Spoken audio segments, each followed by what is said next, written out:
I like making those phone calls when the books come in, to let them know, hey, your book is in. We'll hang on to it for you to stop in and see us. So that's a lot of fun.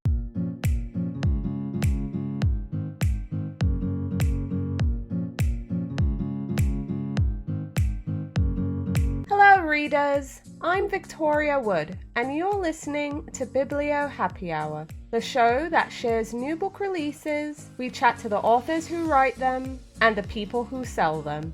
Every week, we'll share some of the new books that will be hitting bookshelves that week. We'll invite an author or two or more on the show to talk about their debut or newest release, and we'll introduce you to an independent bookseller and their bookstore so you can stop by, get tailored book recommendations, and pick up some new books when you're in town. So make space on your bookshelves, follow us on social media, and make sure you're subscribed to Biblio Happy Hour wherever you listen to your favorite shows.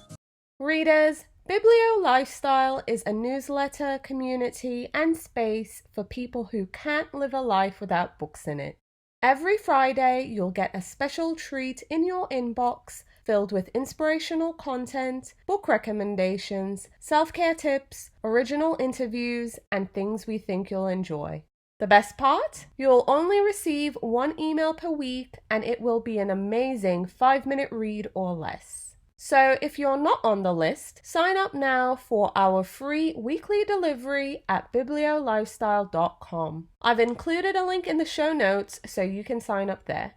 This week, I'll be chatting with bookseller Terri LeBlanc from M and M Bookstore, located in Cedar Rapids, Iowa.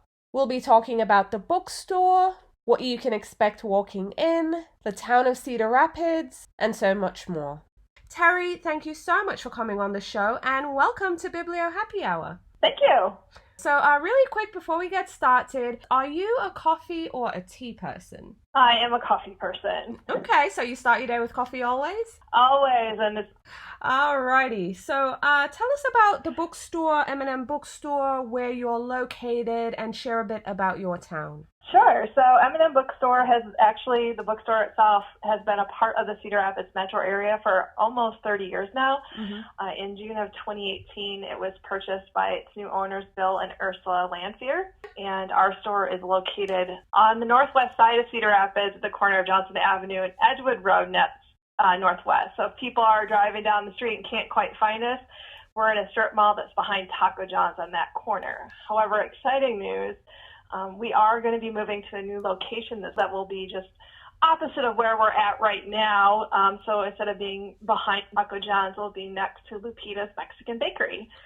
Oh, okay. So is it a bigger location? You're moving into a bigger location? Oh, yes. It'll be a bigger location. We'll be renovating that building over the next several months, and we're really excited to be able to design a new space that will fit hopefully most of our collection, which is between 40 and 50,000 books right now. Wow, that is quite a lot. To make it clear for our listeners, you deal in both new and used books, correct? Correct. Yep, we deal in both new and used books, and so we have some of those rare older books that you might be looking for, as well as recent releases. Okay. So seeing that you guys are going to be opening a new location, I'm not going to press you too much on your current space. What are the plans for this new location? What can book lovers and readers and just, everyone wandering in, what can they expect when they walk into this new location? Well, same with what they expect in our current location. They can expect to be greeted by one of our knowledgeable booksellers, and we're hoping to have a very inviting space that allows people to come and enjoy books, and enjoy author events. That's one of our big things that we've started over the last year since I joined the store, is having book clubs of all kinds. Right now we're kind of limited because of that space, but to have more book clubs and more author events at the store. And a wider selection, hopefully, of new books, because we don't have a lot of space for those right now. Right. Okay.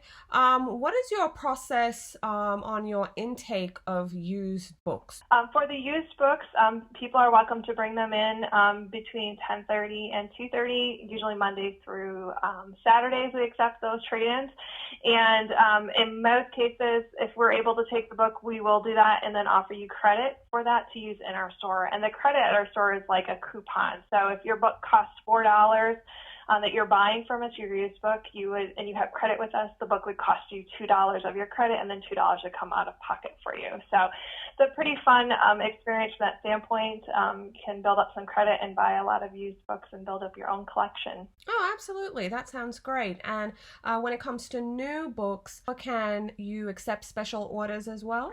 Yes, we do special orders, and we're happy to do that for folks. It's not as quick as Amazon, but we do appreciate people, helping us, a local business out, and special ordering those books. And doing pre-orders as well is something we do as well. So if there's a book that's coming out later this year or in a few weeks, we'd be happy to do a pre-order for you as well.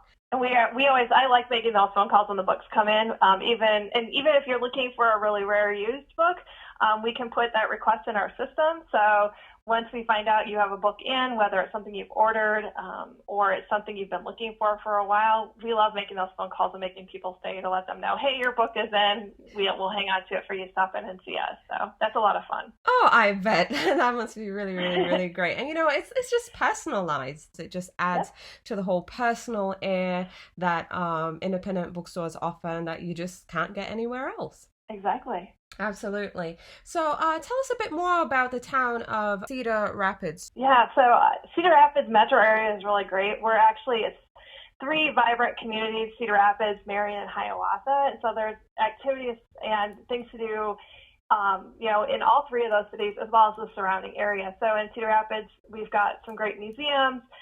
There's some great great shopping districts in both Marion and Hiawatha. Cedar Rapids, right near our store, is probably about a 10-minute drive. There's the Nubo area, which has a lot of really great local restaurants and shopping area that I like to go to. There's also another independent bookstore in that area. You can actually do a pretty nice road trip here in eastern Iowa of some independent bookstores, which is kind of fun. I did that to 2 of our other booksellers, including the store owner. So you can actually do you could do a day trip really through eastern Iowa visiting bookstores. Oh, that sounds really, really, really fun. I know there are different groups and people and even a few associations they do, or they promote rather, just some amazing bookstore crawls. I love a good bookstore crawl or bookstore road trip. It's fun. And so we belong to the Midwest Independent Booksellers Association, and they put out a map every year. It's all the independent bookstores in the Midwest. So that's like from the Dakotas all the way out to Michigan. Yeah. And so if you stop at any of the bookstores, any bookstores in the area, you can actually pick up that map, and you could actually plan your road trip from that. I love it. Yeah. I love it. That's great. Yeah. That's great.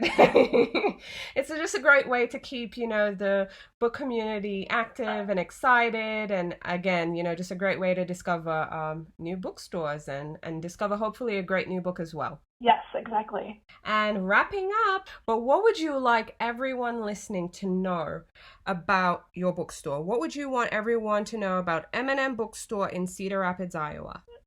We're locally owned, and we provide books and events for the whole family. And if you're lucky enough and come to one of our special events, you might be able to meet our store mascot, Prima the alpaca. Check out our Facebook page and check out our website, mnmbookstore.com, and see when Prima is going to make her next appearance, and then you can have a picture with her. Yeah, that would be awesome, and I'll be sure to include all the links for M and M Bookstore in the show details so you can connect with them. Terri, thank you so much for coming on the show and just talking about the bookstore and books and just everything bookish. I loved it. Wonderful. Thanks for having me. I look forward to seeing your listeners in our store. Absolutely. Absolutely. Readers, you can connect with M and M Bookstore in Cedar Rapids, Iowa at their website, mnmbookstore.com. You can also find them on Facebook, Instagram, and Twitter at M and M Bookstore. If you'd like to tune in to the rest of my conversation with bookseller Terri LeBlanc, the full podcast episode will be available on our Patreon page. That's patreon.com/bibliofinder. To find an independent bookstore near you or when you're traveling, visit bibliofinder.com. Bibliofinder is a new online directory for independent bookstores, and they help users to find bookstores worldwide based on their current or planned location. If you're on Twitter, Facebook, or Instagram, please tag Bibliofinder in your indie bookstore photos.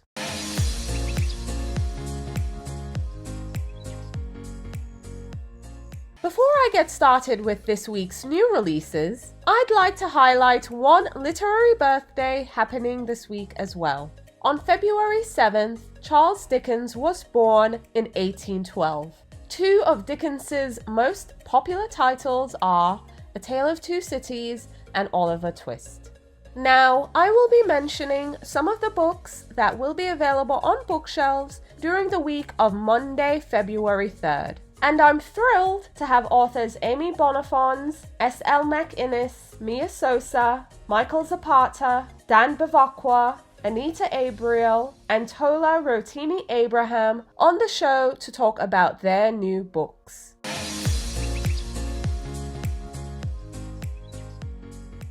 New this week from Little Brown and Company is The Regrets, and we have the author Amy Bonnaffons here with us to share all the details. Amy, welcome to Biblio Happy Hour. Thanks for having me. Oh, absolutely. So your debut novel, The Regrets, will be available on bookshelves this week. How are you feeling? How excited are you? I'm really excited to get it out into the world. I worked on the book for, I believe, 8 years. So it was a significant chunk of my life that I spent writing it. And now I'm excited that it's out of my head and onto the page and will be in people's hands soon. Absolutely. So tell our listeners about The Regrets and what can readers expect? So it's a kind of surreal love story. It's about a romance that happens between a woman and a ghost, for lack of a better word. The man in the story, Thomas, has died, but is told when he gets to the afterlife that because of a bureaucratic error, they're not able to accept him into the afterlife, and he has to return to Earth for a defined period of time. And during that defined period of time, there's a lot of rules, including that he's not allowed to start any new relationships with anyone. Of course, he ends up breaking that rule, and he gets involved with a human living woman named Rachel, who's a librarian in Brooklyn. And as you can imagine, complications ensue. Absolutely. So you mentioned not too long ago that you've been working on this for coming on 8 years. What inspired you to write The Regrets? Tell us some behind the scenes details. What was the spark? Yeah, so there are a couple of different sparks. I've always been interested in that line between life and death and kind of imagining different ways of envisioning it. In my story collection, which is called The Wrong Heaven, came out in 2018, I have a very short story about a woman who gets visited by the angel of death, and he's very sexy. And I liked this idea of that space between life and death being an erotic space in some way. Mm-hmm. So that was part of the inspiration. And then I think, honestly, part of it was me trying to process what was going on in my romantic life at the time, which was, I was in my 20s, I was living in New York, and I had sort of a series of intense but short-lived relationships with people who were very unavailable in one way or another. Right. And so a ghost is kind of the ultimate unavailable lover. And I think I was trying in a metaphorical way to work through what it felt like emotionally to try to be with someone who wasn't really there, and to let the space between you be kind of filled with fantasies and fears, and then ultimately, when it doesn't work out the way you expected, what it feels like to sort of be haunted by the possibilities that could have existed. Right, absolutely. Who would you say is your favorite character in the novel, and why? Oh man, it's hard to choose, because it's like by the time you finish writing, they've kind of become like your friend, Yeah. So I'm not sure that I could say I have a favorite, but there are three main characters in the novel. There's Rachel and Thomas, who are the couple, and then there's a third character named Mark, who is Rachel's ex-boyfriend. So I have affection for all three of them. And then I'll say maybe I don't want to call her a minor character, but the secondary character I have the most affection for is Mark's roommate, who's named Zoe, who's this kind of witchy woman who is, having these like bacchanal parties in her backyard and reading people's tarot cards and trying to predict the future and things like that. So that's a sort of secondary character I had a lot of affection for. Okay. Is there a particular scene in the novel that you enjoyed writing, or something that was just super memorable or real for you? Yeah, of course, several, but the one that comes to mind first is one of the scenes that I wrote first in the book, although now it comes toward the end of the book. Without giving anything away, I can say it's a scene that involves a visit to a magical acupuncturist. And it in some ways comes out of my experience. I was seeing an acupuncturist at the time, and I remembered the first time that I went for a session being just struck by the language that they use, which is so not what I was used to hearing in medical settings usually. And it's almost like this specialized mystical vocabulary, or that's how it seemed to me. And so I just kind of heightened that, turn the magic up a couple of notches. Yeah. I had a lot of fun writing that scene. Okay, awesome. So you previously published, your debut story collection, which you mentioned earlier, The Wrong Heaven, back in 2018. How is writing a story collection different from writing a novel? Oh my gosh. So, of course, the same, but so different. The story collection, I want to say, almost happened by accident, because some of the stories I wrote during my MFA before I started the novel, but I never quite envisioned them becoming like a published collection. I just thought I'd try to publish the individual stories. And then the others were written, while I was working on the novel. I would sometimes kind of hit a wall or not know what to do next, or feel like I needed to take a break from the novel, and so I just write a story. And so they kind of accumulated almost passively over the course of the last decade. And when my agent suggested that, that I put together a book of stories, I was honestly surprised, because I didn't think they fully held together. But once I did, I was like, oh yeah, this does kind of work as a book. So not that a lot of work didn't go into it, but it was kind of spaced out over time. Whereas the novel was, I can't even tell you how many drafts I went through. And I really struggled with I could see the first half of it very, very clearly. Right. The second half, I really struggled to know how to end it and kind of where to take the plot after a certain point. And so I wrote many, many versions of that, hundreds of pages that no one will ever see. And eventually how I arrived at this version was I kind of stripped it down to the core. I was like, what is this story really, really, really about? What's the most important thing? And then I found that core story mostly held together, and I just had to kind of connect a few dots. So it was, I had to write hundreds of pages in order to cut hundreds of pages. So if you didn't write, what would you do for work or as a creative pursuit? Great question.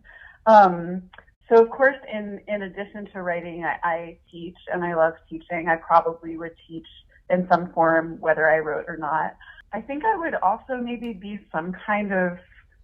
in some kind of healing profession. I thought about going to social work school before I got my MFA. I've worked as a hospice volunteer, and I think I'd enjoy being like a chaplain or something like that. So yeah, I think that some kind of healing profession I'd really enjoy. And as for other art form, it's funny you say that, because I've really been exploring visual art lately, and I'm not someone who ever made visual art since like middle school. But in the last few years, I've just been really, really drawn to it. And I took a comics making class. I've been making some comics, and I've gotten really into making collages lately and learning how to draw a little bit better. And I'm hoping that will feed into my work in the future, although it's hard to say exactly how. Right. I have some ideas, but it's fun to explore. Right, absolutely. So getting into your reading life, what was the last book that you finished reading that you would now recommend? Just yesterday or the day before, I finished reading Carmen Maria Machado's new memoir, In the Dream House, which I thought was fantastic. And I'm in the middle of reading a graphic novel called The Best We Could Do, which is also great. Awesome. Part of the podcast is all about indie bookstores and indie booksellers, and we're always looking for opportunities to shout them out. So share with us some of your favorite indie bookstores. Yeah, I'm so happy to have the opportunity to sing the praises of my local indie bookstore, which is Avid Bookshop in Athens, Georgia. It's a fantastic store. They have great events, and just a great selection of books, and really, really friendly, warm, knowledgeable people work there, and they're just a huge and important part of our community. So I love them. I used to live in New York, and of course there's so many wonderful bookstores in New York. I'm doing an event at Books Are Magic in Brooklyn on February 17th. I do love that store, and I had my book launch for The Wrong Heaven at Word bookstore in Greenpoint, which is another store I love. I've always, of course, loved just going to the Strand and getting lost there. So those are some of my faves. So getting back to the regrets, how do you want readers to feel after reading this book? You know, what are you hoping for? Good question. I think, when I was reading it, I kept thinking to myself, I want readers to have a very seamless experience of reading the book. I don't want it to feel effortful at all, but at the same time, I want it to function almost like a poem. I mean by that is that there's a kind of tonal and emotional quality to it that affects you below the level of what's actually happening in the plot. But yeah, I think I hope that the book makes people feel a lot of things, that kind of tingly, exciting feeling when you have a sort of new erotic obsession and you get to explore a new romance with someone. That feeling, and the feeling when you realize, like, things are kind of getting out of hand. Right. This is perhaps unsustainable. That kind of like dark feeling that takes over a romance when things start to go sour. And then ultimately, again, without giving anything away, I think what I hope to leave people with is a sense of how a person can be changed by going on that journey, and how going on that journey can in some ways sort of deliver you back to yourself in a different form, and how ultimately that's what our life experience is always doing, if we'll let it, Right. kind of delivering us back to ourselves again and again, and saying, hey, maybe you could try a different mistake next time instead of that same mistake over and over. Yeah, so, I hope that readers will go on that journey with the characters. Awesome. Absolutely. Amy, thank you so much for coming on the show. Everyone, The Regrets will be available in bookstores on Tuesday, February 4th. Thank you so much for having me. Readers, you can connect with author Amy Bonnaffons at her website, amybonnaffons.com. You can also find her on Facebook and Twitter at Amy C. Bonn. She's also on Instagram at Amy Bonnaffons. You can also tune in to the rest of my chat with Amy in our off-the-cuff discussion over on our Patreon page. She shares more about her writing process, work schedule, her favorite childhood books, what she's doing when she's not reading or writing, and we also discuss other writing projects she's currently working on. So head on over to patreon.com/bibliofinder and tune in to the rest of our conversation.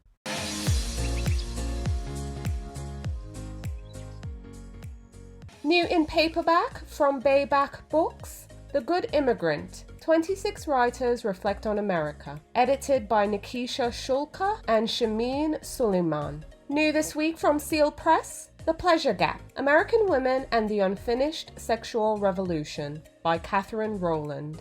Also new from Seal Press, Stop Telling Women How to Smile, Stories of Street Harassment and How We're Taking Back Our Power, by Tatiana Fazlali Zadeh. New this week from Kyle Books, One Pot Feeds All, Deliciously Balanced Meals in 30 Minutes or Less, by Darina Allen. In One Pot Feeds All, you'll find 100 deliciously simple one-dish recipes. New this week from Freeform Books, What I Want You to See, by Catherine Linker. Complex and utterly original, What I Want You to See is a gripping tale of deception, attraction, and moral ambiguity. New this week from Disney Hyperion, Straight On Till Morning, A Twisted Tale by Liz Braswell.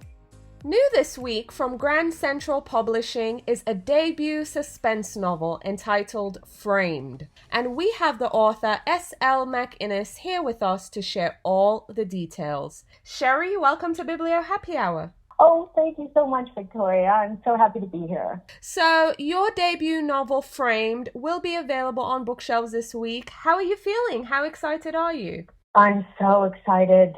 I really am. It seems like it's been such a long time since I got the book deal, but, time went by so fast, and here it is, and I'm so excited to get it into people's hands because, there are a lot of twists in it, and so far, nobody's guessed the ending, so I'm really excited to see what happens when it gets out there.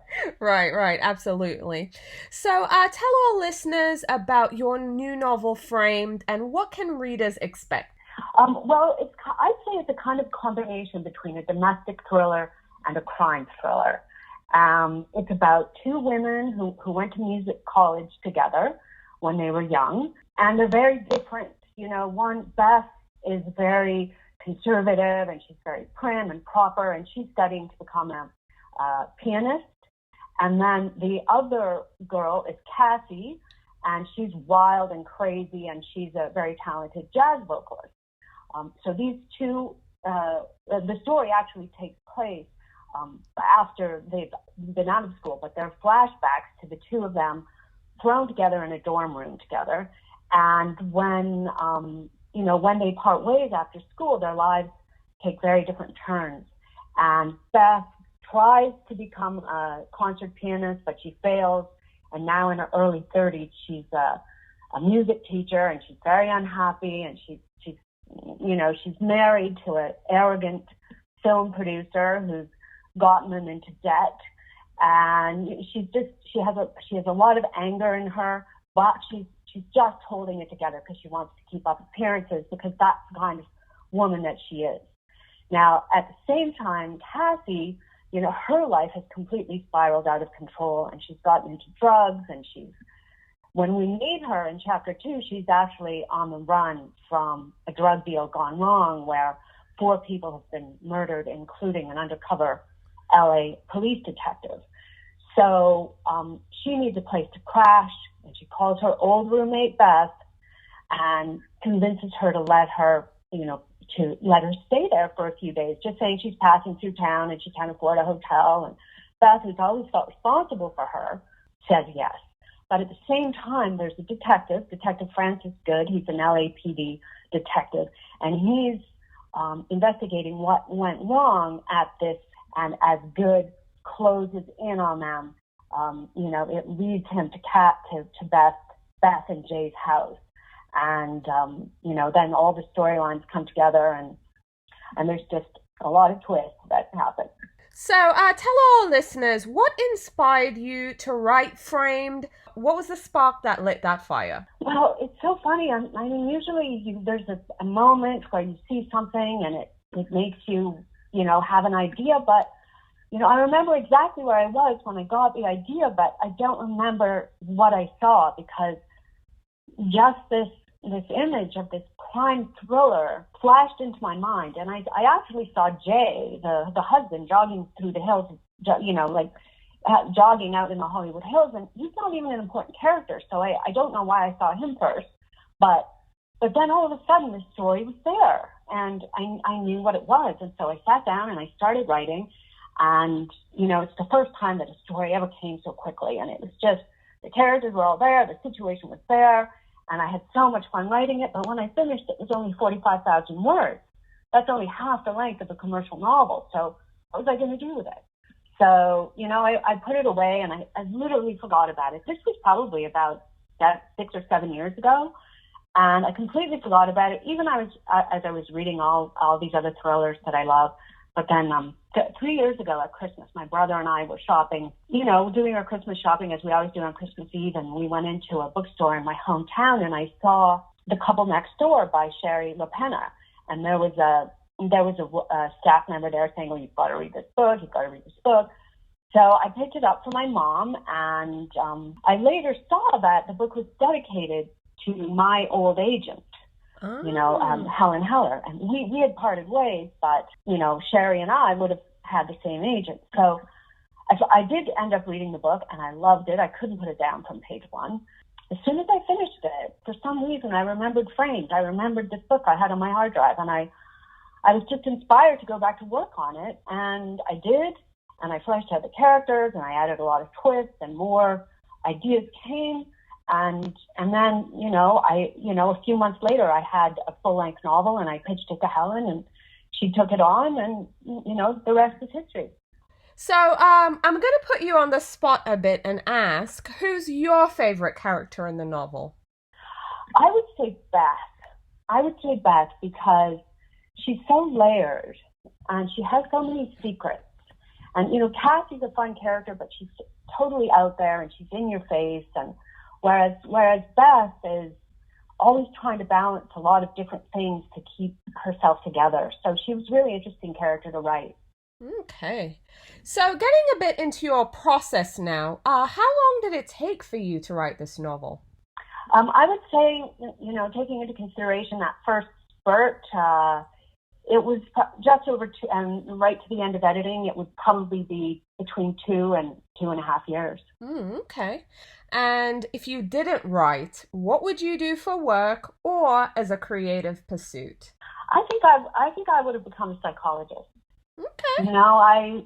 I was always thinking about my backup plan, right? And I ended up going into broadcasting, but you need a backup plan for that. So that wasn't a very good idea. But yeah, I think if I had to do it over again, I would become a psychologist. Okay, sounds good. So getting into your reading life now, what was the last book that you finished reading that you would now recommend? Well, I just finished reading The Nanny by Jilly McMillan, and she, it's a great book. She's a dazzling writer, but there's also there's a lot of building tension in it. So that's the last one. I just finished that one a couple of days ago. Okay. So when you're not reading or writing, what are you doing? I will be binging crime dramas or crime documentary series. That's my relaxation for sure. Okay, what was the last series or show that you binged? Line of Duty. I always feel lucky when I discover a new series. They just keep coming. It's amazing. Right, yeah, I couldn't agree with you more. So, getting back to your new novel, Framed, how do you want readers to feel after reading this book? What are the reactions you're hoping for?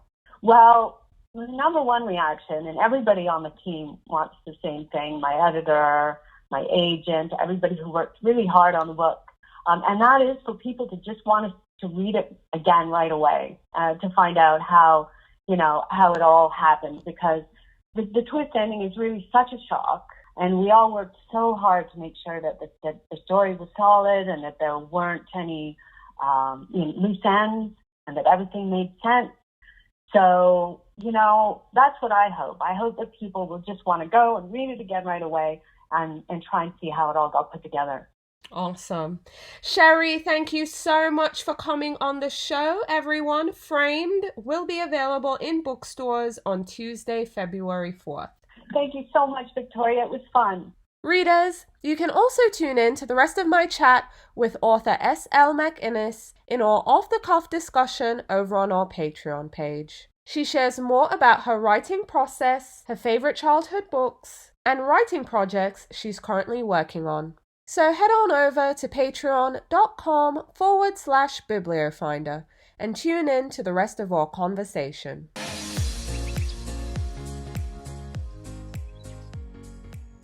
New this week from Avery Books, There's No Manual, Honest and Gory Wisdom About Having a Baby, by Beth Newell and Jackie Ann Rueth. New this week from Pamela Dorman Books, The Authenticity Project, by Claire Pooley.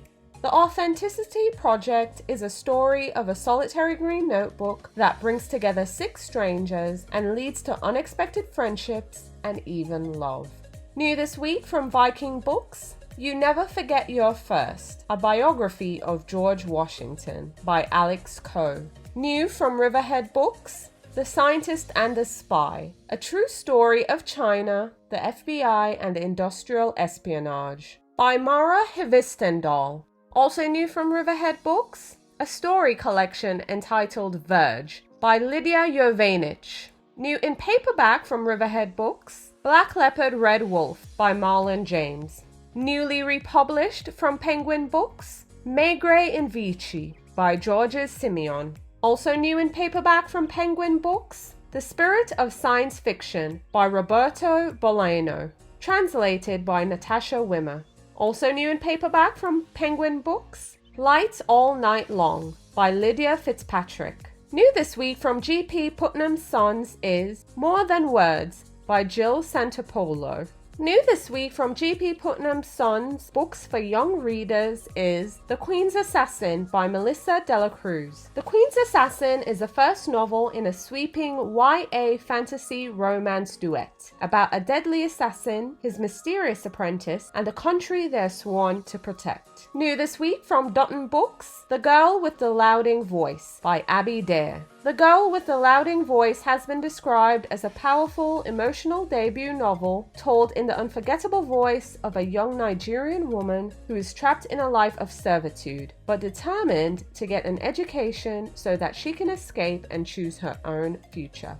Also new from Dutton Books, The Last Day by Andrew Hunter Murray. The Last Day is described as a powerful debut thriller set in a terrifyingly plausible dystopian near future. New from Berkeley Books, Minor Dramas and Other Catastrophes by Kathleen West. This is a debut novel about the privileged bubble that is Liston Heights High, the micromanaging parents, the overworked teachers, and the students caught in the middle, and the fallout for each of them when that bubble finally bursts.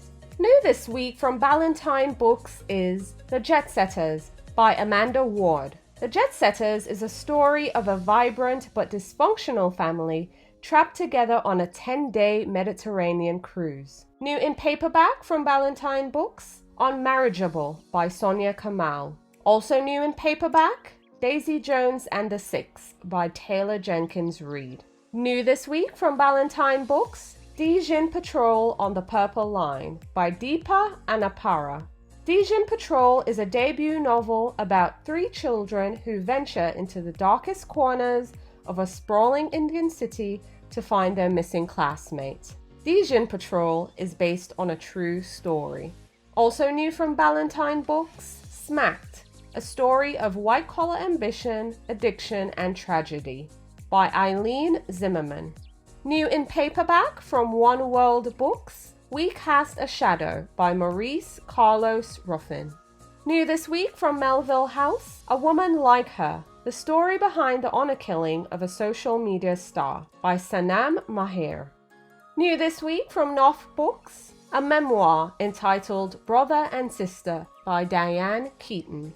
From the beloved film star and best-selling author of Then Again, a heartfelt memoir about her relationship with her younger brother and an exploration of the divergent paths siblings' lives can take. Also new from Knopf Books, The Resistors by Gish Jen. New in paperback from Vintage Books, Lost Children Archive by Valeria Luiselli. Also new in paperback from Vintage Books, Murder by the Book, The Crime That Shocked Dickens's London by Claire Harmon. New this week from Avon Books is a new rom-com entitled The Worst Best Man, and we have the author Mia Sosa here with us to share all the details. Mia, welcome to Biblio Happy Hour. Hello, thank you so much for having me. Oh, absolutely. We're super excited to have you on. So your new novel, The Worst Best Man, will be available on bookshelves this week. How are you feeling? How excited are you? I'm beyond excited. So this is my trade paperback debut. So it's going to be on shelves, and I'm going to be ridiculous and take photos of the book in my hand. So I'm really excited about that. Oh, absolutely. I can just imagine, just how exciting it is, especially having a physical book out there in the world.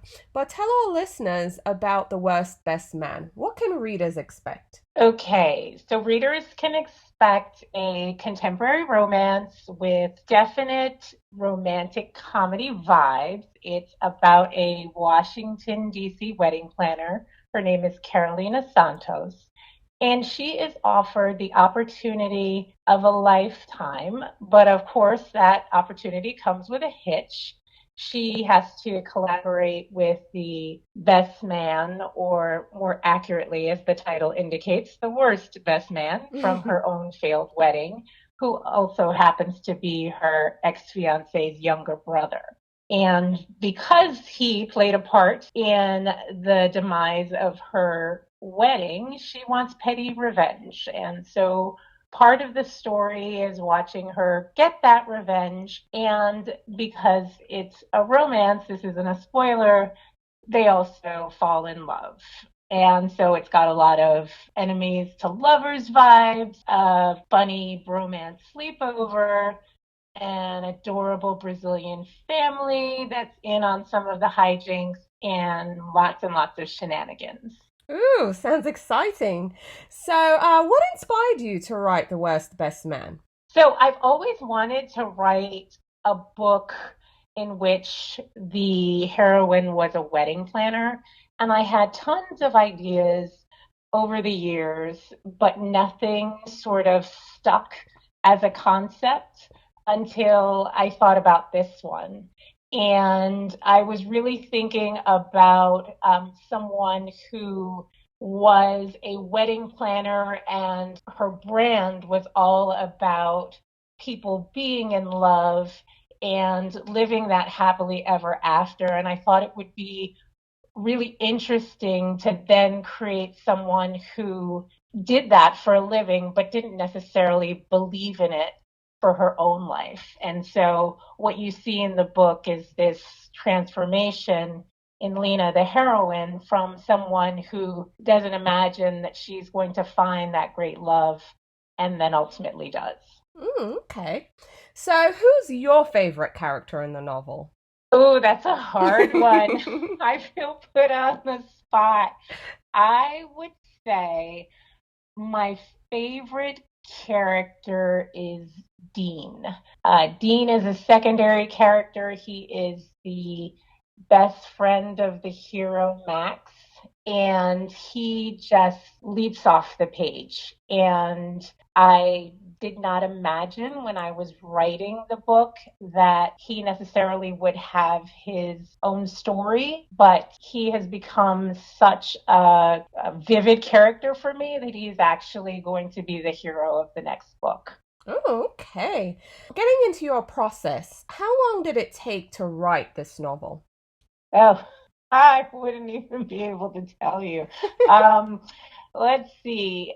Generally, the sort of first draft of a book is 2 to 3 months of thinking about it and outlining it and writing scenes. I tend to write scenes piecemeal, things that I know I want to have happen in the book, and then I bring them together at the end into what I hope to be a cohesive whole. And then it goes off to my editor, who tears it apart, thankfully, and gives me all kinds of great ideas to improve it.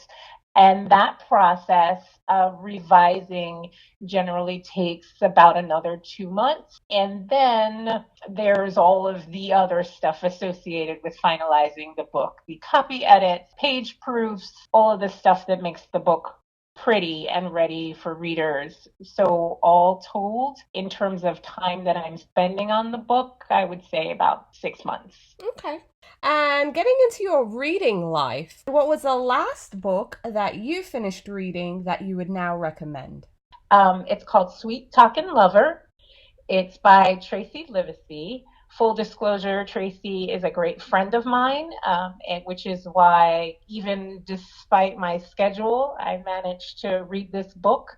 But it is a contemporary romance, and what I love about it is that it is contemporary romance in a small town with an African American heroine, and it sort of subverts the idea of a typical small town romance. It's whimsical and sexy, and also recognizes race but doesn't make it the point of the story. And it's just really fun. Right, that's wonderful. So on the podcast, we love independent bookstores and booksellers, and we're always looking for, any opportunity we have to shout them out. So share with our listeners some of your favorite indie bookstores. We are so lucky in the Washington, D.C. area. I am in Maryland, so I'm close to DC, and that's kind of my stomping grounds. And we've got East City Bookshop, which is in Washington, DC, and where I will be for a book signing in connection with The Worst Best Man. So yay, along with some other great authors, local authors. And there is Loyalty Bookstore, another Washington, D.C. indie that is absolutely gorgeous. And One More Page, which is in Arlington and seems to be so romance positive and really wants to create an atmosphere of appreciation for romance. So I'm really enjoying what they're doing in terms of events. So I'm very lucky when it comes to indie bookstores in the area. Yeah, awesome. And thanks for the recommendations. So getting back now to The Worst Best Man, how do you want readers to feel after reading this book? What are the reactions you're hoping for? I'm hoping that people enjoy this book, that this is sort of in what I consider to be really tough times where people seem to be stressed and dealing with kind of a world order that feels upended, that this book kind of gives them some hours of humor and fun, and that they feel like they've really learned about two people who are complicated in their own right, but also a lot of fun together, and that they just sort of adore them. I want people to adore them the way that I adore them. And, that's not necessarily going to happen for everybody, but so far the reaction has been so amazing. And I think that there are going to be a lot of people who kind of relate to these two and really believe in their happily ever after. Awesome. Mia, thank you so much for coming on the show, everyone. The Worst Best Man will be available in bookstores on Tuesday, February 4th. Thank you so much for having me. I really appreciate it. Readers, you can connect with author Mia Sosa at her website, miasosa.com. You can also find her on Instagram and Twitter at Mia Sosa Romance, and on Facebook, Mia Sosa Author. You can also tune in to the rest of my chat with Mia in our off-the-cuff discussion over on our Patreon page. She talks more about the scene she enjoyed writing the most and the scene that resonated with her personally. She talks more about her writing process and her writing schedule, what she's doing when she's not reading or writing, and Mia also shares writing projects she's currently working on. So head on over to patreon.com/bibliofinder and tune in to the rest of our conversation.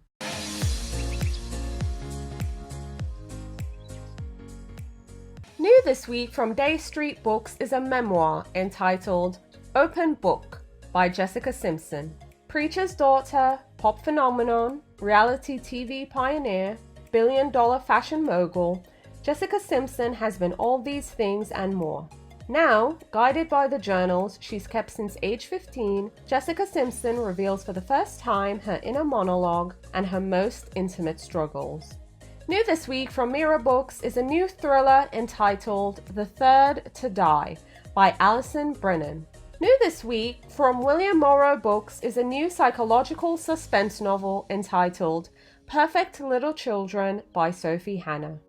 Also new from William Moreau Books, A Divided Loyalty by Charles Todd.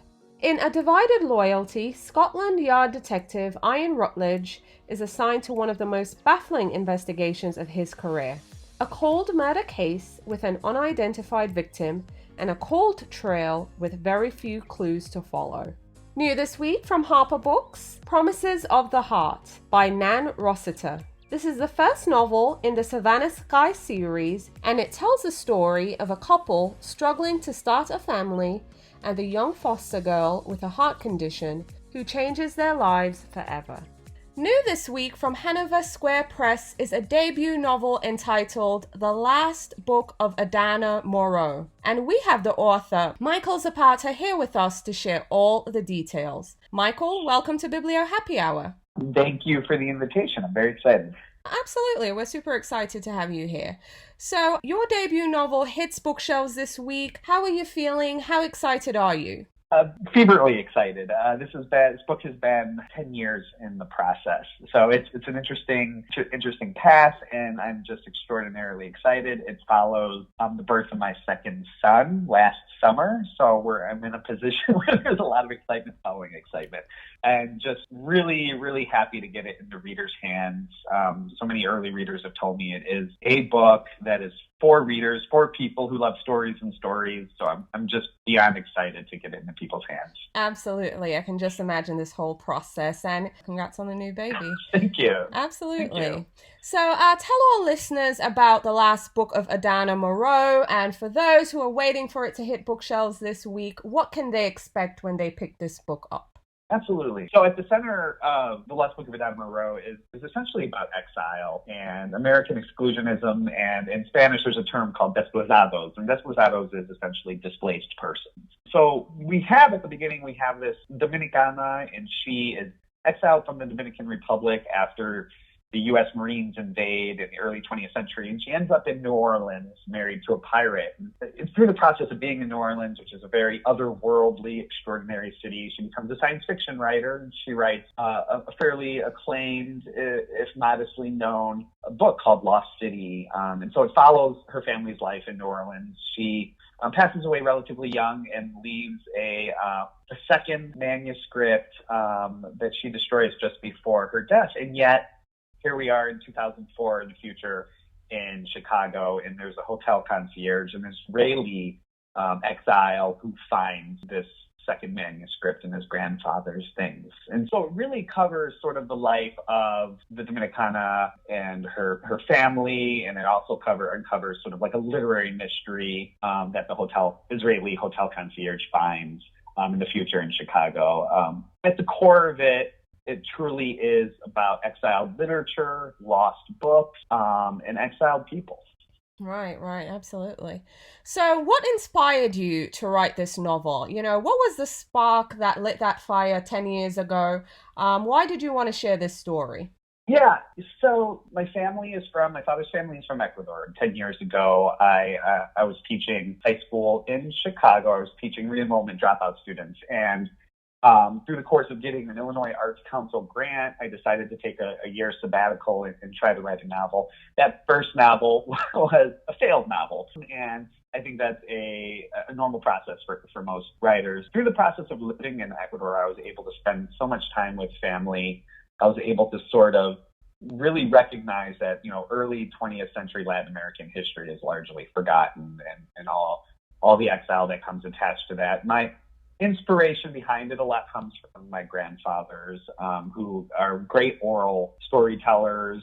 Both of them are very much of the realm of, labor activists and union organizers. And so they have this sort of extraordinary heritage about those who sort of have to, rebel or resist a little bit more. And so a lot of the core of like what happens after you exile is something I was extraordinarily interested in. I'm also fascinated with sort of the philosophy of what ifs, parallel worlds, and sort of the science behind that, and how all those kind of concepts unravel when people kind of reach the shores of America, and kind of what they have to do moving forward. I'm also strongly influenced by Jewish and Latinx and Latin American traditions. My mother's family is Ashkenazi Jewish, and my father's family, like I said, is from Ecuador. So pulling together sort of these traditions and growing up biracial in Chicago was always sort of center to the voice of what I wanted to accomplish in this novel. Right, absolutely. So I'm going to put you on the spot a bit and ask you, who's your favorite character in the novel? My favorite character, I might cheat and say so I think the Dominicana. I think Adana Moreau. Obviously, she's in the title. She's sort of the central engine and character that sort of pushes the whole entire narrative forward. Especially since so many of the characters are directly impacted by her work and impacted sort of by the short life she lived. And on the other side, too, there is a character, Benjamin, who's a historian in Chicago, and he is the grandfather of the Israeli exile who finds the manuscript. And we follow his life, too, through the Great Depression for a point, and he's really reminiscent of my grandfather and the time I spent with him, interviewing him. But more so than that, I think those two characters serve as sort of the anchors of the entire narrative. And while they never meet, and I won't reveal the mystery of how they interact, I feel like the conversation that they contain throughout the novel is what drives it substantially. Right. Awesome. So getting more into your process, your writing process, that is, what's your work schedule like when you're writing? It has substantially changed over the 10 years. When I started writing this novel, I was teaching high school in Chicago, so a lot of the writing was happening on the weekends. A lot of it was happening at night. Now with a family, with two sons and an amazing visual artist wife who we always balance out sort of our own creative interests and make sure we have time for that. It's very much similar to that, and it's in smaller chunks. I have a wonderful train ride to work. I work as an academic advisor at School of the Art Institute, so the train ride is really helpful. I'm learning how to manage and piecemeal the work, and I think it puts me in a mindset where I'm not wasting time. I actually feel more productive as a parent, just because I'm much more considerate of that time. As far as the process, I always have 5-6 open books on my desk. I very much enjoy the process of having conversations with other writers while I'm writing. It's where I find the most comfort zone. And then just for like day-to-day inspiration, I have scrawled above my desk the term festina lente, which just means make haste slowly. As we know, publishing and writing is a slower process. Yes. But I think it benefits substantially from that. So that idea of festina lente. I know that Calvino always said that in his writing process, and I try to take that to heart as much as I can. Okay. So getting into your reading life, what's the last book that you finished reading that you would now recommend? Oh my God, you're going to make me pronounce. Don't worry, I butcher names every week. Norkai's recent book, Baron Wycombe's Homecoming. And I apologize to all people at New Directions if I messed that up. I had recently finished it, and I think about it all the time, and my mind is substantially blown, like it always is when I read Lovecraft's Norkai. I think he does things on the sentence level, on the plot level, on the entire structure of what's possible in fiction, and just pushes it forward through the 21st century. He's a living genius, and I love everything he's put to paper. The translation is brilliant as well, and I'm just so excited that we're able to have this in the United States. Awesome. So when you're not reading or writing, what are you doing? Good question. Well, having two children under the age of 3 is like a Doctor Who, like time warp. So it's very, very much, I love being a parent. So I spend just a lot of time, obviously being young, there's a lot of time you need dedicated to your children, but I just absolutely adore my children, Rafael and Matias, and we have a lot of fun. My wife is a visual artist, so she always keeps me on my toes about, what art is out there, what's in art galleries, what's showing at the museum. So our lives, I think, are really much sort of balanced between those creative endeavors and raising our children. Just a fan of things like sitting on the couch and watching The Expanse on a Saturday night when I should be sleeping. So then I'm like, even though it's addressing a creative endeavor.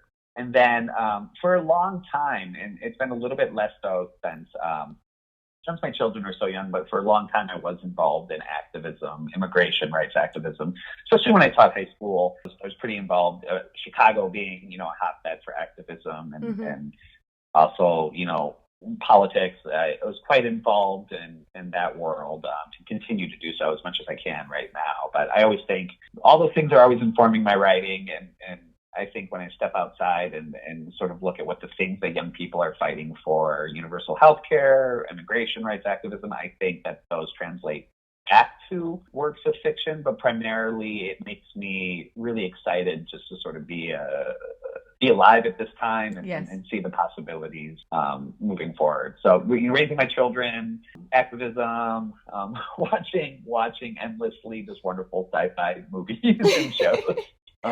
Yeah. So part of this podcast is dedicated to indie bookstores and indie booksellers, and we love them, and we're always looking for an opportunity to shout them out, put them on blast.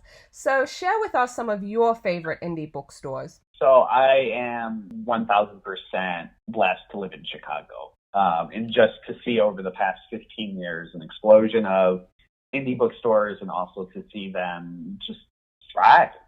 I remember being 16, going back and forth from punk shows with my skateboard. And there's one bookstore that I always ended up when I was young. It was Women and Children's First in Chicago. And I just have the most fond memories of being 16, wandering into a reading at 8 o'clock on a Thursday before going to a punk show and seeing these writers and this idea that people could be writers. And then the owners at that time were so welcoming, invited all of us young kids to new readings. And so that was my first sort of like heartfelt experience with indies, was Women and Children's First in Chicago. A great new one that I'm really, really excited about is Madison Street Books.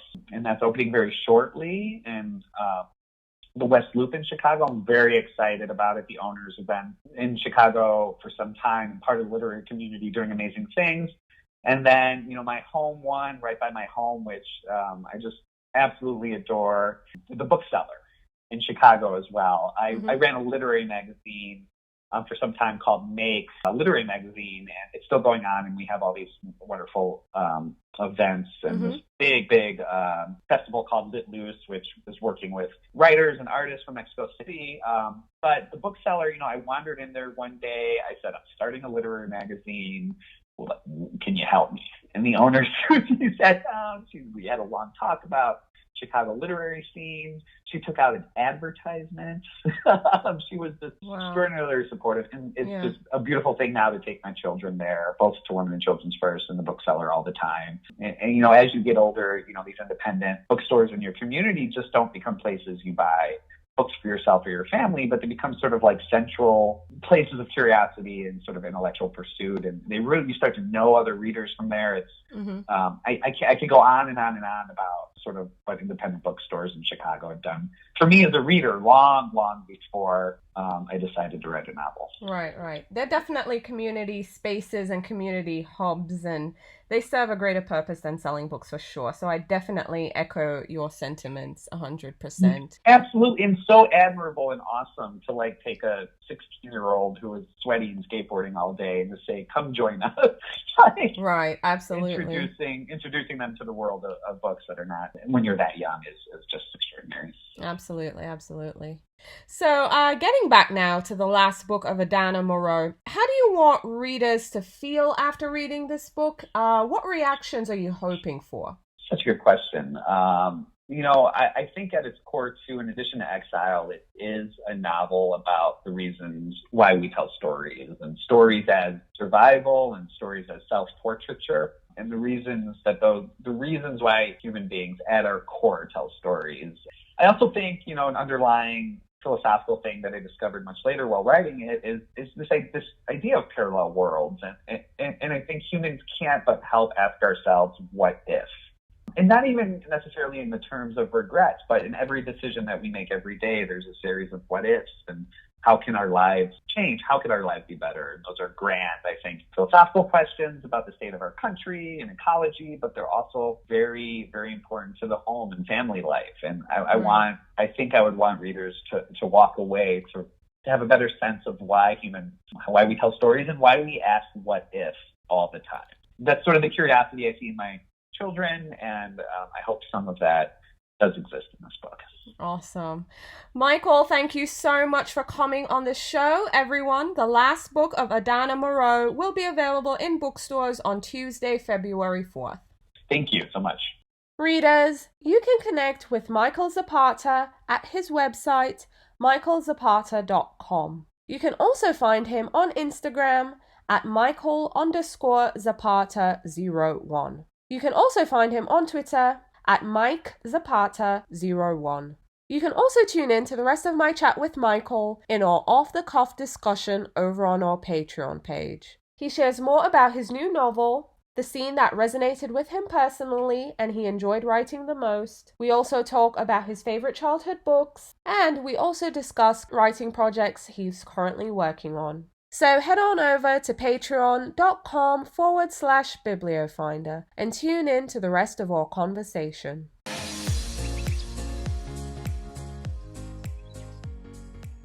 New this week from Flatiron Books is The Big Goodbye, Chinatown and the Last Years of Hollywood by Sam Wasson. New this week from FSG Books is The Town by Sean Prescott. This is a powerful debut about the literal disappearance of a small town in rural Australia. Also new from FSG Books is a poetry collection entitled Survival is a Style by Christian Women.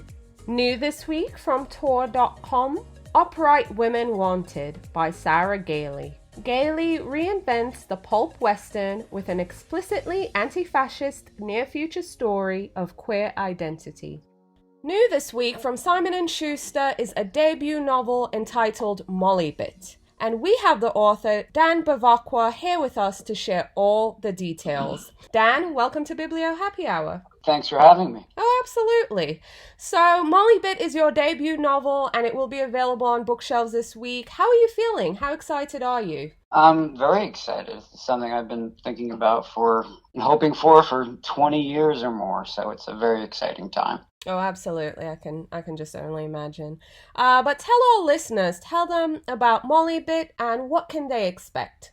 Mollybit is first a novel about an artist, a woman trying to make her art, and all those obstacles she encounters that try to demean her and prevent her from doing so, and that want to objectify and simplify her. It's a novel that takes place between 1993 and 2015 and moves around all different areas of America and the world. So it's about the recent past. It's a novel that tries to replicate the atmospheres and get inside of fame and what it might mean to be a media object, for better or worse. An actor, which Molly is a human being, of course, but they're also someone who's produced by an industry who becomes a product, and as such, sort of various cultures and people interpret them in all sorts of ways. It's a novel about friendship, betrayal, desire, ambition, obsession, Hollywood. It's about performance and the mutability of identity, but again, and in the end, it's about a strong, talented, ambitious woman and the events in her life and how they affect her and those around her. Right, absolutely. So, you mentioned not too long ago that this has been almost 20 years in the making. What inspired you to write Mollybit? What was the spark? Give us some details. Well, the novel didn't take 20 years. It took 7 or 8. I've just been hoping to publish a novel. But I would say the inspiration for the book, I've always been interested in actors and in Hollywood and in movies as both art and fun. I went to Emerson College in Boston, Massachusetts as an undergrad, and I was surrounded by actors and filmmakers, and they just intrigued me. I liked being around them. I liked hearing the way they spoke, and it was just a real opportunity to think about an obsession of mine, which is performance, and to make an entire world out of it. Okay. So outside of Molly, and I'm taking a little bit of the spotlight off her for a second, but Okay. is there a favorite character of yours in the novel that's not Molly? Sure. Aside from Molly, my favorite character is probably a screenwriter named Abigail, Okay. who is a good friend of Molly's. We meet about, I don't know, a third of the way through the book. She's a screenwriter who, when we first meet her, has all sorts of substance abuse problems. And one of the things I love about Abigail is we get to see her change, go from someone who has these real difficulties in living her life, and then see her change and grow into someone who's sober and in control of herself and navigating her way in the world. And she's one of my favorite characters in the book, and someone I connect to on a personal level. Really sort of grew to love as I wrote and discovered her. Awesome. So, what was the last book that you finished reading that you highly recommend? I just read for the first time a graphic novel in my life, which was Watchmen by Alan Moore. I've never read one before, and I was blown away. It was a sort of incredible experience of being in this really expansive, epic universe that relates to so much of U.S. and world history and the past and our present.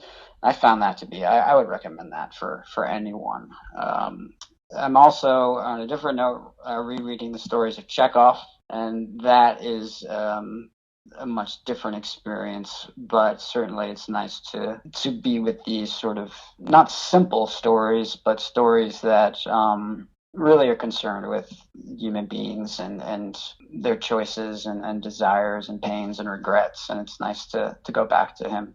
Absolutely. So if you didn't write, and I know you said you're a teacher, so you do have a day job and you are writing as well, but if you didn't write, what would you do for work or as a creative pursuit? As a creative pursuit, I think I would probably act. I think there's a lot of similarities between fiction writing and acting, actually. I don't know how successful of an actor I would be, but I do think I would enjoy it in doing it. I think it's a really worthwhile thing to do with your life as an artist. For money, I have no idea. I couldn't imagine doing anything other than teaching. I don't think I'd be good at much else. But definitely act in terms of a different artistic pursuit. I can't draw. I take terrible photographs, but I think acting would be something else I'd do for certain. Okay, awesome. Okay, so you mentioned you've been wanting to be published for 20-something years, you've been writing for 15-something years, and you've been working on this novel for quite some time. If you could tell your younger writing self anything, what would it be? I would tell my younger writer self to stick with it. I mean, it is at times it seems impossible, and there's so much to learn. At least there was for me, and there are real moments of joy and revelation, and that, I mean, not to be too sentimental, but just to hang in there. It is not it's not the easiest road, and some support and is helpful. Right. Awesome. So part of this podcast is all about indie bookstores and indie booksellers, and we're always looking for opportunities to shout them out. So tell us some of your favorite indie booksellers. I live in Western Massachusetts, and there are amazing independent booksellers here. In the very town I live, there's a great bookstore in South Hadley called Odyssey Bookstore. In Amherst, there is Amherst Books, and then a small, really great, both new and used bookseller called Unnameable, which has the original stores in Brooklyn.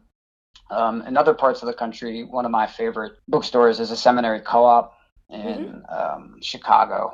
Just think it's one of the greatest bookstores around.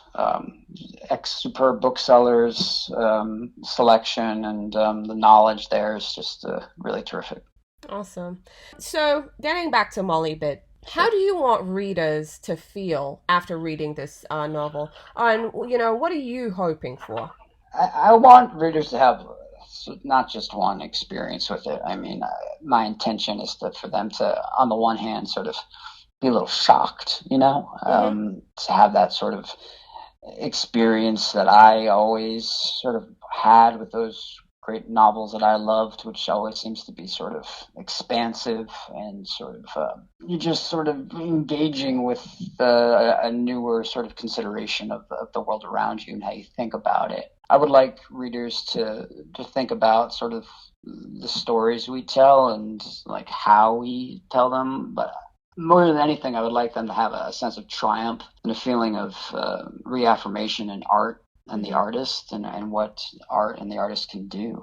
That's really my biggest hope. Awesome.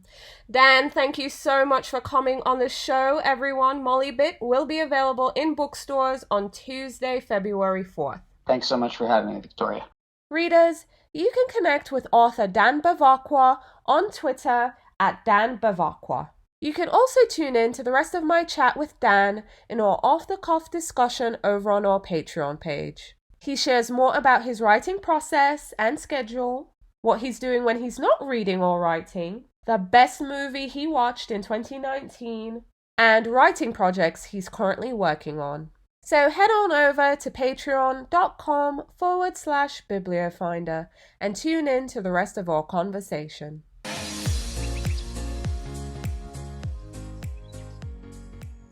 New in paperback from Simon & Schuster, From Scratch, a memoir of love, Sicily, and finding home by Tembi Locke.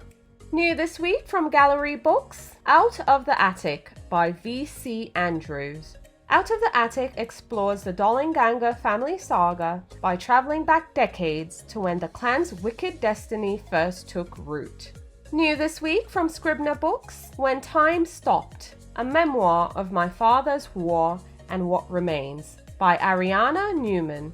New this week from Atria Books is Olympic Pride, American Prejudice, the untold stories of 18 African Americans who defied Jim Crow and Adolf Hitler to compete in the 1936 Berlin Olympics by Deborah Riley Draper, Blair Underwood, and Travis Thrasher. Also new from Atria Books is The Light After the War, and we have the author Anita Abriel here with us to share all the details. Anita, welcome to Biblio Happy Hour. Thank you so much for having me. I'm thrilled to be here. Awesome. We're really happy to have you on the show as well. So, The Light After the War will be available on bookshelves this week. How are you feeling? How excited are you? Honestly, incredibly excited. This is a story that is so dear to my heart because it's based on my mother's experiences during the Holocaust. So I'm just really beside myself, actually. Awesome. Yes. I can just imagine how exciting and a bit overwhelming, this whole thing can be. But tell our listeners about your novel. Tell them about The Light After the War and what can readers expect? It is, there's so many wonderful, wonderful books about the Holocaust and World War II, and I read them all. And what I've heard from sort of early readers is that what makes this a little bit special is two things. One, that it is, based on a true story, on my mother's story, and two, that much of it is set after the war. And so it's a lot about survival and how you face a future when everything that you knew, everything that you loved, everything and everyone is gone, and you have to start over in a brand new country, a new continent, and what that was like for survivors. Right, absolutely. So I know you mentioned that some of the story is based on your mom's experience, your family's experience. But outside of that experience in itself, what prompted you to write this story? What inspired you to share it with the world? Give us some details on this. My grandparents I grew up in Sydney, Australia, and there were many immigrants there, especially of the Hungarian community and Polish and Czech, and they would all sort of speak those languages to each other. So you sort of heard it as your background, as your backdrop, but you didn't really think much about it. And then when I was 11, I won't give anything away, but I asked a specific question to my mother about something, and a bit of this story came out, and it always stayed with me because it's quite an exceptional story, and I don't want to give anything away. Right. And so after a number of years as a writer, I really felt it was time that I sort of had the experience as a writer and the ability to tell it well. And I just launched into it, and it was very, very touching for me, because all the stories that I had heard, again, just as background throughout my life, all of a sudden were my foreground. And it was a really wonderful experience in that way, and kind of heartbreaking experience in really starting to question what went on. How could things like that happen? How can we stop it from happening again? How did the world go so mad for a number of years? Right, absolutely. So I'm going to put you on the spot a little. Who would you say is your favorite character in the novel, or who is the character you resonated with personally?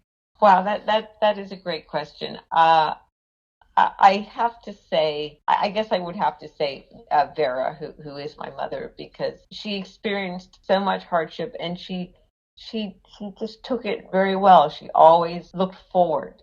She looked back when she had to, but she looked forward, and she rose to the next challenge, and she didn't let herself be dragged down. And that takes a lot of courage, especially she was, very young at the time, early 20s. Right. Getting into your reading life, what is your favorite childhood book? Oh, wow.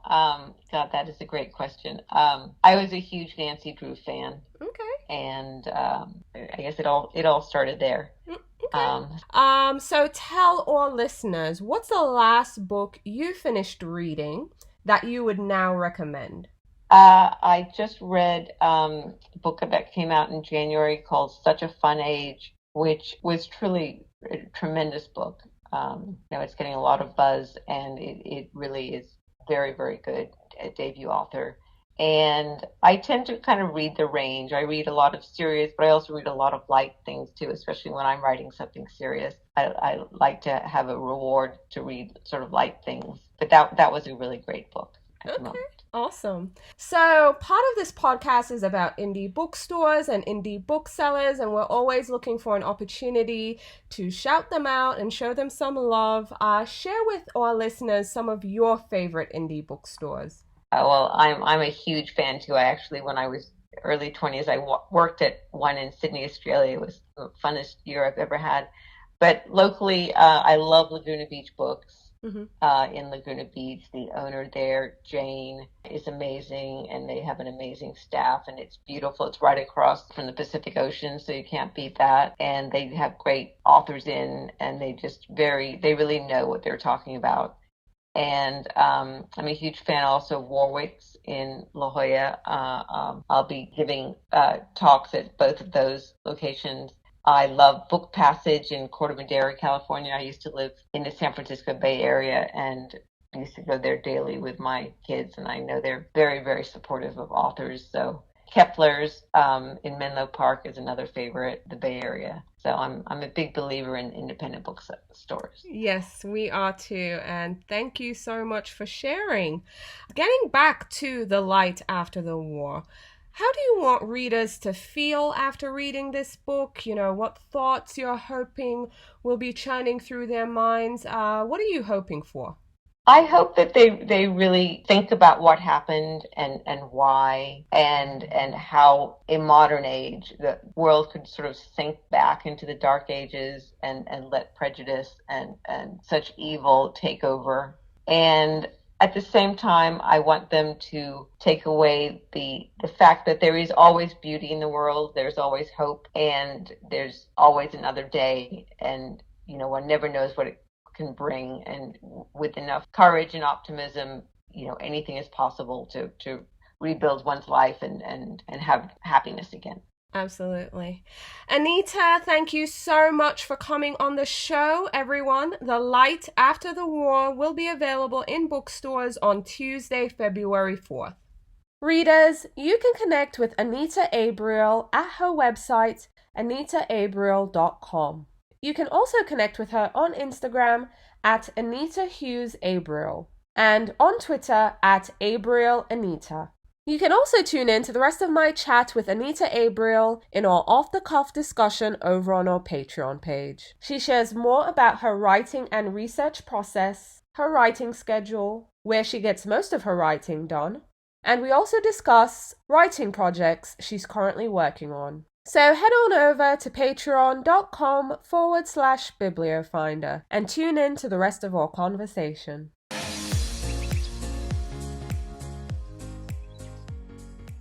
New this week from Source Books is Me and White Supremacy, Combat Racism, Change the World, and Become a Good Ancestor by Layla F. Saad, with a foreword by Robin J. D'Angelo. New in paperback from Source Books Landmark, Woman 99 by Greer McAllister. New this week from Source Books Fire, What Kind of Girl by Alyssa Sheenmull. What Kind of Girl is an exploration of all the hurts young women endure.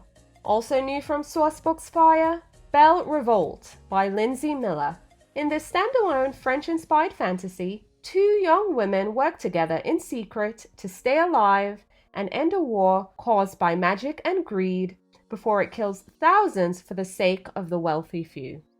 Readers, if you need a more tailored selection of books to keep on your radar, or you want to hear more from your favorite authors that we've had on the show, become a patron at patreon.com/bibliofinder. For $1 per month, you'll get our monthly top shelf recommendations of new releases that we're super excited about. You'll also hear more from your favorite authors in our off-the-cuff discussions. You'll get our full Meet the Bookseller podcast episodes, get bookish-themed Instagram templates, plus lots more. That's patreon.com/bibliofinder. I've included a link in the show notes so you can sign up there.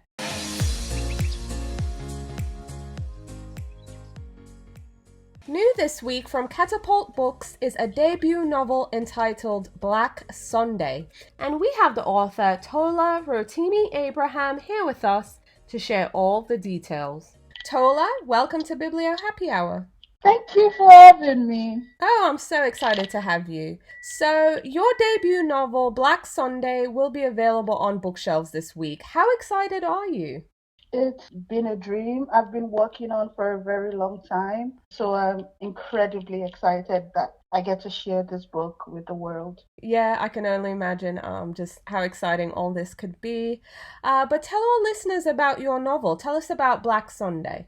The thing for me writing this book was I wanted to write about characters that I knew. So somebody that maybe someone I grew up with, or someone whose contact I have on my phone right now, someone who's a Facebook friend. Like, I wanted to write characters that were very known to me. And of course, I'm fascinated by stories about women.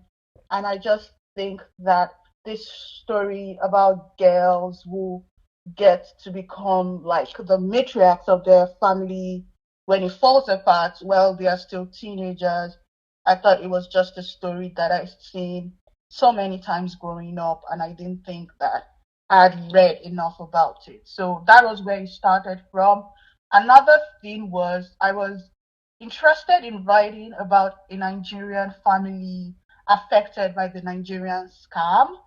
Because a lot of the conversation around scamming and, its effect are always, the Nigerian and the foreigner. But I wanted to write about a story where the Nigerian is also devastated by falling for a scam. And so those two things intersected in Black Sunday, which is a story of a family that disintegrates when the father falls for a scam, and then he can't live with the shame, so he leaves his family, and then these two young girls are left to pick up the pieces. So that's what it was. Okay. How did you come up with the title for the book, Black Sunday? I found that very intriguing.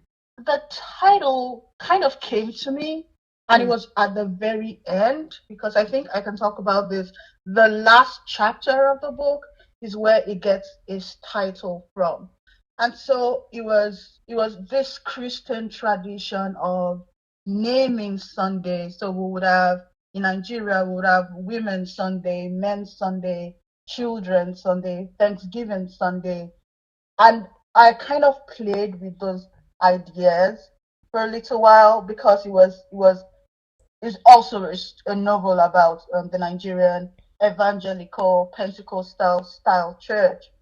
And it just became Black Sunday because I just thought it was just an interesting way to talk about how the main tension of the book is what it means to be Black and Christian, and how much of our native and ancestral ways are integrated with Christian religious knowledge and all those things. So I settled on Black Sunday because I just thought that was a great title for the final chapter, and also it was just a way to encapsulate the long tension thread from the beginning of the book till the end, which is evangelical Christianity in Africa and the effects of that. Okay. Who would you say is your favorite character in the novel? I will say my favorite character is Peter, who is like the youngest of the four children, and is just I think is the character I identify most closely with because he goes away to boarding school and he discovers poetry and he begins to use poetry to understand his life and feel part of a world of children, and if poetry helps him feel connected with the world. And so a lot of his experiences and the way he moves around the world were drawn from my experiences, I think. So that's it's just something very tender about it, even though he's dealing with a lot of things. And I think it was very important to me to write a tender male character. Mm-hmm. And I think I did that writing Peter. Okay. All right. How long did it take for you to write the book, start to finish? I will say a little under 2 years. Okay. And when you're not reading or writing, what are you doing? Definitely cooking. And, when you're an immigrant, foreigner, cooking is kind of like the conversation you have with yourself that kind of like sustains you, that just keeps the connection you have with your past. So it's very important to me to keep up with some of those family traditions. So we eat rice on Sunday, we eat yams in the evenings on Wednesdays, things like that. And then also, because I'm in this new environment, I'm trying to learn to cook some American staples. So yeah, things like mac and cheese, which we never do in Nigeria. And I'm trying to figure out the best way to do those things. So yeah, that's what cooking is for me. Just finding my place here and also remaining connected to my Nigerian. Absolutely. Are you currently reading any books right now? What book are you currently reading? Right now, I will say I am trying to get into middle grade novels because I have a child in the 5th grade, and so I'm reading along with some of his books right now and a lot of comics as well. Because I'm about to begin the second book, and I'm just trying to make sure that the beginning moments and the entire framing of the idea are not subconsciously, copied, I think. Right. Okay. And getting back to your book, Black Sunday, how do you want readers to feel after reading this book? What are you hoping comes across? I think the biggest takeaway for me, I'll be grateful if people realize how complex African women are, Nigerian women are, and how people living in difficult situations aren't always looking outward for a savior. I think that if that's the perspective that I need to shift, and if reading Black Sunday can help people do that, that a lot of the time, even children in dire situations aren't really looking for, outsiders to help as much as to listen to them. And, and family, like anything that keeps the family together, it's the best law, it's the best policy, and that nothing can replace just keeping the family together if possible. So I think that will be If people take that away from Black Sunday, I'll feel very content. Oh, that sounds wonderful. And Tola, thank you so much for coming on the show. Black Sunday will be available on bookshelves on Tuesday, February 4th. Thank you. Thank you so much for having me. Readers, you can connect with Tola Rotimi Abraham at her website, tolarotimi.com. You can also find her on Facebook at Tola Rotimi A, on Instagram at that.tola, and Twitter at thattola. You can also tune in to the rest of my chat with Tola in our off-the-cuff discussion over on our Patreon page. She shares more about her writing process and writing projects she's currently working on. So head on over to patreon.com/bibliofinder and tune in to the rest of our conversation.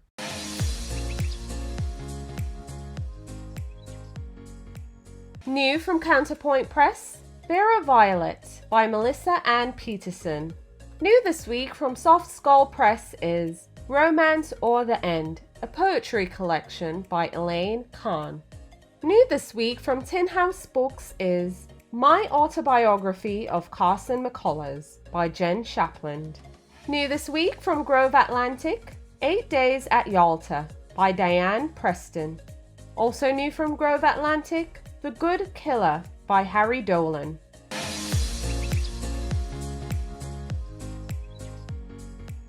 Readers, I hope you enjoyed today's show. A list of all the books mentioned in the show will be available over at bibliohappyhour.com.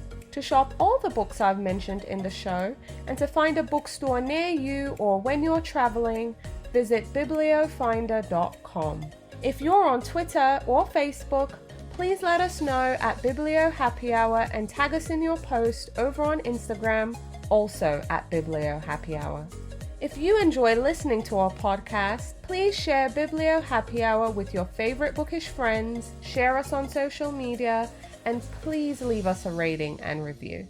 Don't forget, Biblio Lifestyle newsletter subscribers are the first to know all the podcast happenings, get free goodies in the mail, and they can enter for a chance to win some free books. So if you're not on the list, sign up now for our free weekly delivery at bibliolifestyle.com. I've included a link in the show notes so you can sign up there. Alrighty readers, that's it for today's show. Thank you so much for listening and happy reading.